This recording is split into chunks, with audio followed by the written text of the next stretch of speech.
macromolecules. I really don't have to see myself, do I? It's just my voice? All right, good. What? All right, good. She's videotaping me. It's a little weird. I feel a little... If anybody needs a refresher, Brooke is videotaping me. It's very weird. Please do not put it on YouTube.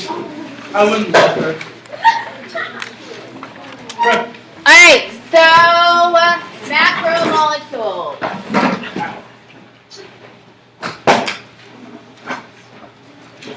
What are they? Macro means They're big molecules. big. That's funny. So they are big molecules, yeah? Yeah, As opposed to micro, which would be small. Small. Okay, so we're going to put large, not big, okay? So large molecules. And so we say that if we have a lot of them put together, they're a what? They make up polymer? Polymer. Oh, sweet. Okay. So they're large molecules, which means that they are made up of polymers. So they have a whole bunch of subunits that together make up this large molecule. Macromolecules are used for what?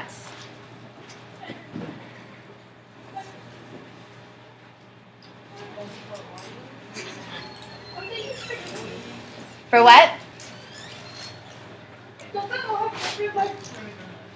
They do. In general, they're used for... Oh, I got this. Yeah? No, I don't. I thought about it. No, you don't? Some type of process in our body that require our nutrition.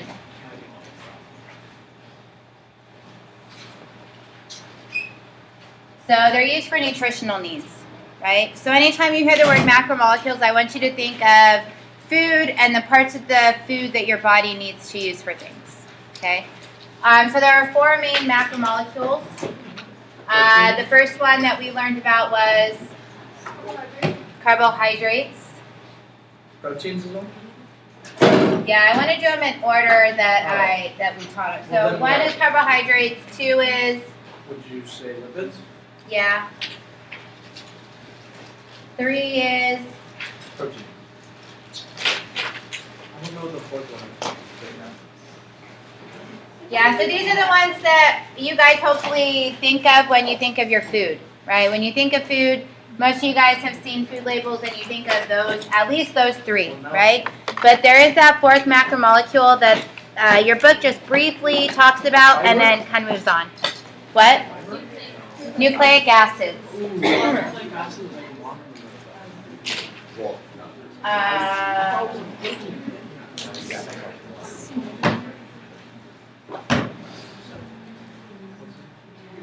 All right, so these are the four different types of macromolecules. And you kind of have to know what are the elements that make them up, what are their subunits, what are the special names of when you start building them together. Then we'll talk about what the process is of building and breaking. And then you guys also need to know, especially AP, some of the differences. So like for carbohydrates, we have structural and we have storage.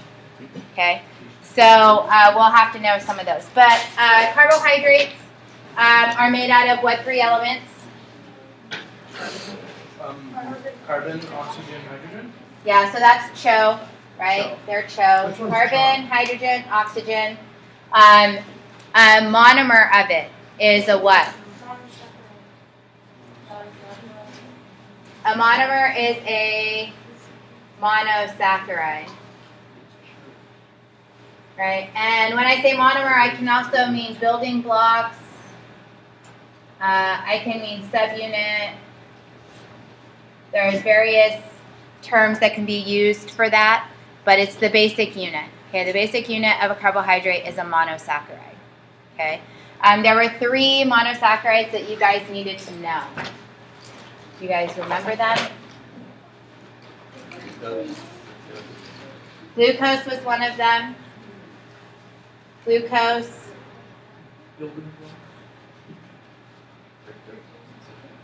Fructose, not sucrose.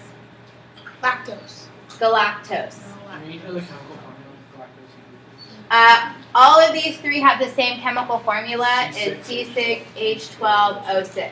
Wait, then how is fructose and lactose different? They're different structurally. Okay. Which one is the easiest one to tell because of its shape? Glucose. No. Fructose. Fructose, because fructose has the ring is a house, so it's a 5-carbon ring, whereas glucose and galactose are the diamond shape, right, with the 6 carbon or the 6-point ring. You'll be able to identify then like show us a picture. If you were to be shown a picture, and honestly, this is kind of like the redheaded stepchild, right? You need to know that it exists, but we never ever really tell you anything about it other than that it exists. So if you saw a picture of glucose and a picture of fructose, you should be able to tell me which one is which if you were asked. Okay. But all of them have the same chemical formula. Really? All right. So those are the monosaccharides. There are some specific. If we put 2 of them together, it's called a what? Disaccharide. All right, so if we have 2 monosaccharides, then we have a disaccharide. And there are 2 disaccharides that we've talked about that if you were given them, you should know them. Okay, one of them is what? Maltose. Okay, so 2 disaccharides that we talked about. Maltose. Maltose is what? Maltose is what? What are the 2 subunits of maltose? It's glucose and glucose. Okay, so if we have 2 glucoses that are bound together, we have maltose. Okay, the other example that is used a lot is what? Sucrose. Okay, and sucrose, we use that because it's table sugar, right? And what 2 monosaccharides are sucrose? Who doesn't glucose? Who doesn't lactose? Lactose and galactose. Honestly, I don't even know. Yeah, it's glucose and fructose. Glucose and fructose. One of them was right. If you say all possible combinations, eventually you'll get it, right? All right, so that is a disaccharide. These are 2 examples that you should know.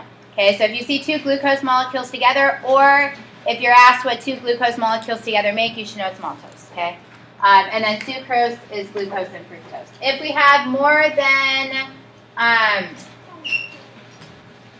than 3 or more of these guys together, it is a what? Polysaccharide.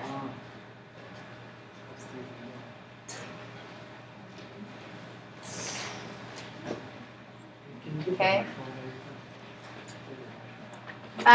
So some examples of these guys.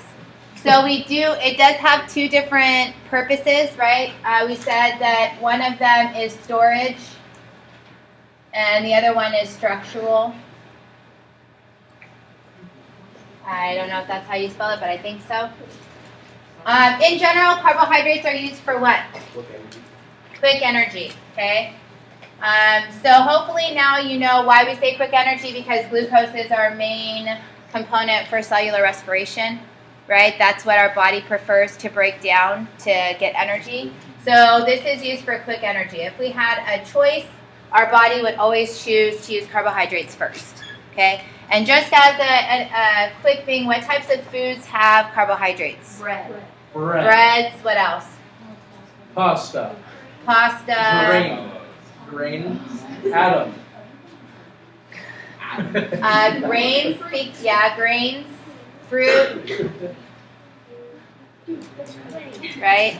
Those types of things are going to have these in them, okay? So if you're given a food choice, you should be able to tell me if that food choice is going to have carbohydrates, if it's main component, because most foods are going to have a variety of all of them, but the main component of these guys are going to be carbohydrates, okay?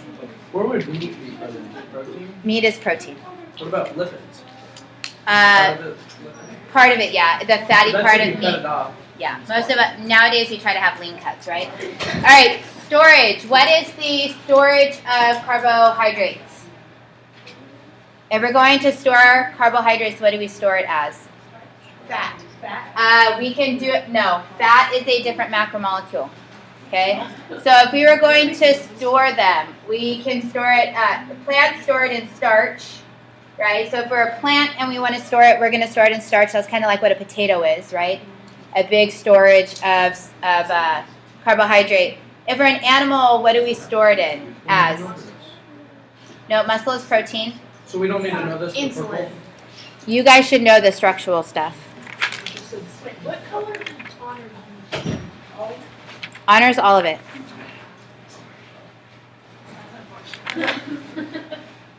Oh, I feel like you just Come on, you guys. How do animals store it? Plants is starch. So this is for plants, right? How do animals store? How do we store carbohydrates? in sweat. No. You guys, it's in your book. Look in your book. Glycogen. Glycogen. Okay, and when we store it in glycogen.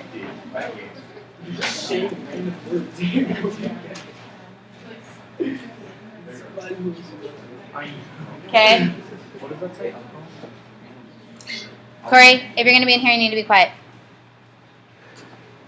You too, Ben. Hey, get away from the food. Yeah, get away from the food. There's a food bag right in front of you. Is for me. Okay, well I'm not eating. You're interrupting. All right, so storage, you need to know that plants will store carbohydrates as starches. Animals will store it as glycogen, okay? So glycogen is a very huge molecule that can be broken down into the monomers if we needed to have them, right? Structurally, what are the components of this?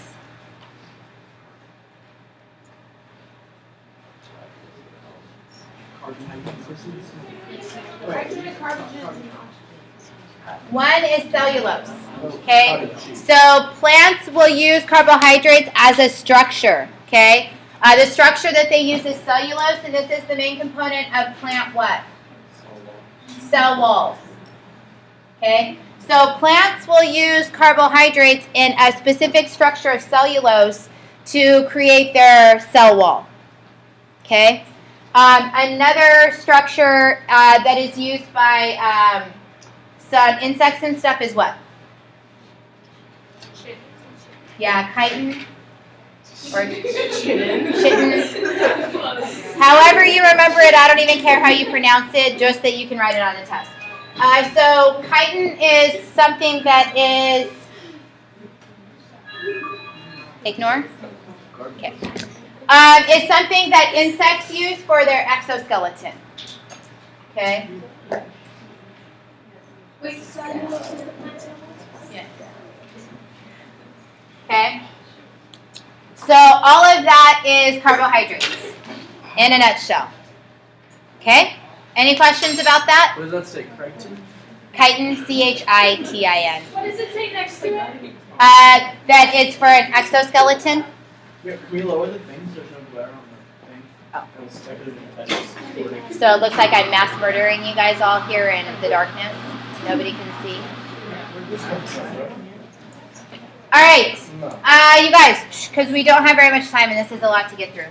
So lipids, okay, lipids have what elements? Carbon, hydrogen, oxygen. They are CHO, just like carbohydrates, okay? Their building blocks, though, are different because they have two, right? So what are the two parts of their building blocks? Glycerol head and Fatty acid tails. glycerol head and fatty acid tails. Okay. There are multiple different types of fats, right? So if we're looking at lipids, we can have the one that's in our food that we eat. Those are called what? The ones that you guys had to build with your little molecules in your book way back when. Burrito. It had 3 fatty acid tails. They're called a what? Oh, Triglyceride. No. Sit down. All right. So the first most common type as far as food is concerned, and our body is going to be triglyceride, but that's not the only one. Okay. So triglyceride, that has a glycerol and 3 fatty acid tails, right? Yes. What is the one that has 2 fatty acid tails? The that makes up the plasma membrane? Phospholipids. Phospholipids. Bilayer. Okay, so phospholipids have two fatty acid tails. They also have a phosphate. So remember, a glycerol head has 3 places to bind, right? So if we're looking at the head, there are 3 places for it to bind. If it's a fatty acid tail on all 3 of those, then we have a triglyceride, right? If one of these instead is a phosphate group, then we have a phospholipid with 2 fatty acid tails, okay? Another one that we can have are waxes, like the stuff in your ear. So these guys, instead of having 2 fatty acid tails, they have 1 fatty acid tail and 1 alcohol tail. Okay, for honors bio, I just want you to know that waxes are a type of fat, okay, that they're a lipid. AP, you should know the structure of the tails. Wait, what?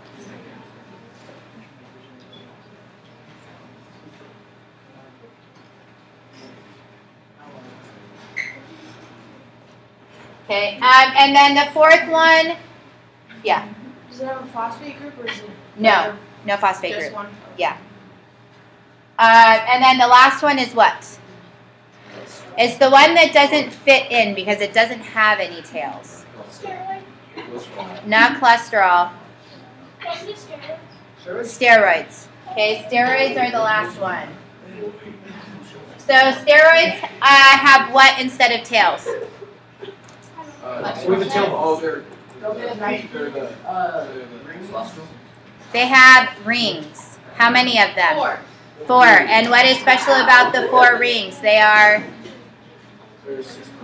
fused. Okay. So steroids have 4 fused rings. Yeah. Yeah. Just so that you guys know, I've heard a couple people say cholesterol. Cholesterol is a type of lipid. Okay, and it's important when we talk about the phospholayer and about fluidity, right? So this is kind of where it would go. It's a steroid though? Yeah. All right. So a little bit about the fatty acid tails because we had to learn about this. So let's just put it in our notes, right? We have 2 different types of fatty acid tails. Saturated. All right. So we have saturated and unsaturated. Okay. Those are the 2 types of tails. What is the difference between saturated and unsaturated? Okay, you don't need to yell over each other. Just talk. Raise your hand and say it efficiently. Yes. Unsaturated has a double bonded tail, and so it doesn't pack together as well. All right, and the double bond occurs between what? Carbon and carbon. Carbon and carbon. So remember, the tails are only made of carbon and hydrogen, right? The fatty acid tails are only carbon, hydrogen. That's it. So in unsaturated means completely covered, right? So in a saturated, all the carbons are completely covered by hydrogen, right? So there's no double bonds. That makes it have what shape? Straight. So these guys are straight. There's a bend. Okay, these guys, we have a C double bonded to a C, right? We have that double bond. So what does that form? It forms a kink. And kinks are important because what do they make? More space. Okay, and that does affect things like fluidity of the plasma membrane, right? So unsaturated versus saturated for tails. Any questions about lipids? Are the saturated liquids at room temperature and unsaturated? Oh yeah, so which ones are liquid and which ones are... If we have more space, then what is it usually going to be? Solid. There's more space. I'm listening to her. Liquid. She's in a higher Unsaturated. class layer. Unsaturated is liquid usually, and saturated is solid. Packed in there more. If things are packed together, are they going to be more solid or more liquid? Which one can be packed in? Unsaturated. Saturated can be packed in because it's straight. What can They're kinks, so they don't like line up perfectly. You know, like straight ones are all back together.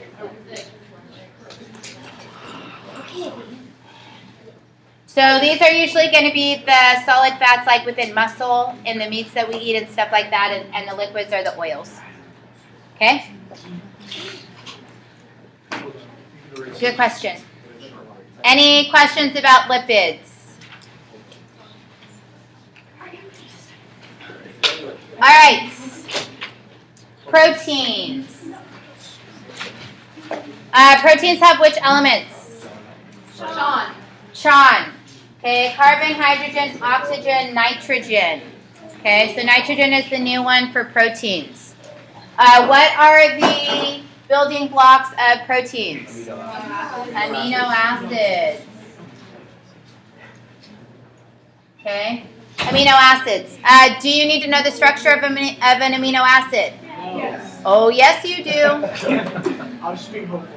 Oh, yes, you do. So you have to remember that an amino acid has a central carbon. It has a hydrogen and an R group and an amine group and a carboxylic acid. So we should draw that. I always max out the carboxylic acid.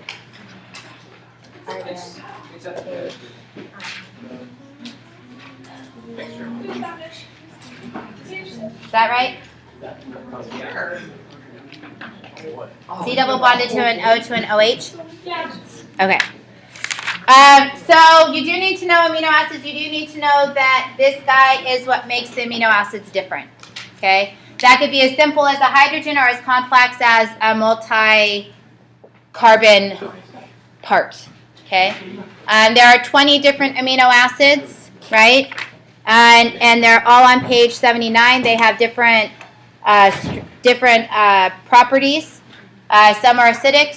This is for AP. This is AP aside. Some are acidic. Some are basic. Some are polar, and that is going to affect structure, right? All right. So What is it, R again? what? The R. The R it's just called the R group. That's what makes one amino acid different from another. All right, so if we have 2 amino acids, what do we have? So one of them is an amino acid, 2 of them is a what peptide? If there's 2, dipeptide. And if there's 3 or more, polypeptide. So we need to talk about a peptide. You guys, I feel like I have to laugh over you, and I shouldn't be doing that. Okay. So realize this is one amino acid, right? One amino acid to make a dipeptide is going to have to bond to another amino acid, right? So if we draw a second amino acid,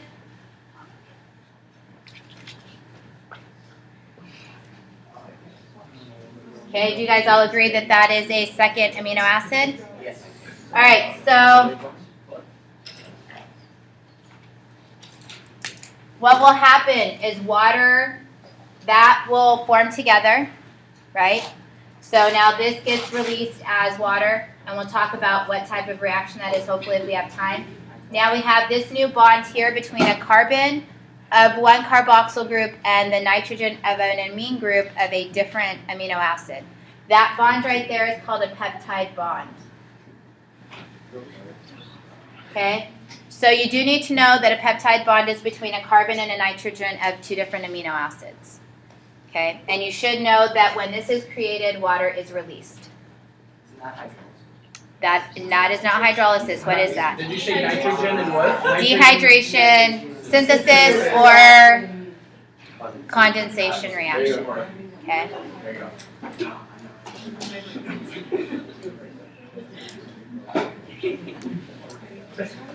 All right. Proteins are found in what types of foods? Meat and Dairy. Bacon. Nuts. meat and nuts. Dairy. Nuts. Cheeses, yeah, dairy. Yeah, meat in there, yeah. Not so much milk, but cheeses for No sure milk. have protein in them. All right, you guys. As far as honors is concerned, you're good there. AP, you guys need to know about the primary, secondary, tertiary, quaternary structure of proteins. Okay, so you need to know that primary is just the amino acid sequence. You guys, please be quiet. You need to know the secondary structure is about the, so you need to know primary is all about the peptide bonds, right? And the sequence of them. Second one is all about hydrogen bonds, right? And it's all about whether it's a alpha helix or a beta pleated sheet, right? Tertiary runs the gamut. So you need to know hydrogen bonds, disulfide bridges, you need to know van der Waals forces, and if you guys want me to, I'm sure next class we won't take as much time talking, hopefully, as I did this time. But I don't mind having like a little group get together and we can talk about all the different bonds that are important for tertiary because it is important that you know. Okay, and just how all of those connect and whether it's polar and non-polar, is it going to go in the inside, is it going to go on the outside, ionic, covalent, exactly. So you guys definitely need to know about all those and how that makes up the 3D structure of it. And then quaternary is if we have multiple 3Ds that come together as a cohesive hemoglobin, like the hemoglobin or the collagen. Okay, so you guys do need to know that, like super, super important you know the structure. Okay. All right, you guys, nucleic acids.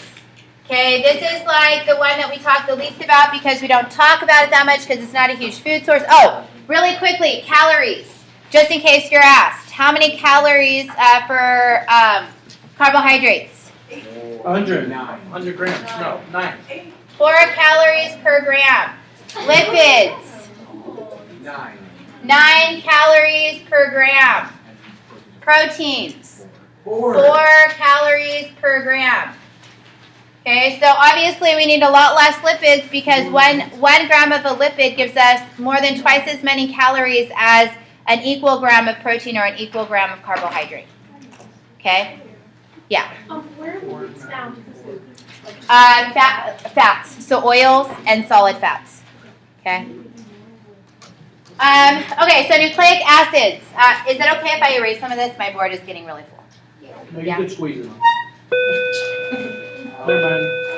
All right, really quickly. The main thing you need to know about this is its base structure is called a what? A nucleotide. Okay, a nucleotide has 3 parts. One of them is? DNA. It has a phosphate. Another one is? Nitrogen base. And the third one is a 5-carbon sugar. Okay, and it's in this type of structure. Right? So we have the sugar, the phosphate, the nitrogen base. There are 2 different types of nucleotides. One is DNA. The other one is RNA. Okay, these are obviously found in the nucleuses of anything that we eat. Okay, every cell has this. You do need to know the difference between DNA and RNA. Okay, so you do need to know double helix, that it has ATGC, and that it is double-stranded. RNA is single-stranded, just so it's still a helix with just 1 strand. It has uracil instead. Its sugar is ribose. DNA is deoxyribose, right?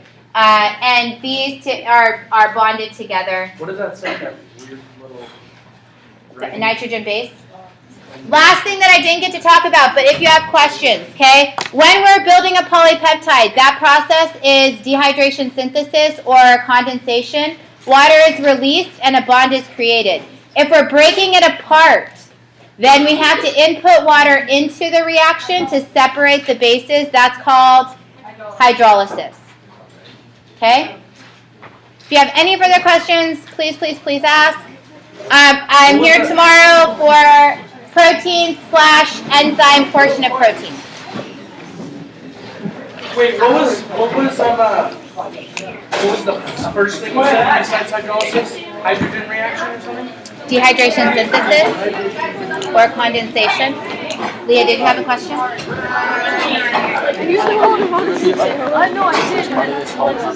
did. No, I can't. But she has it on tape if you want to listen to it.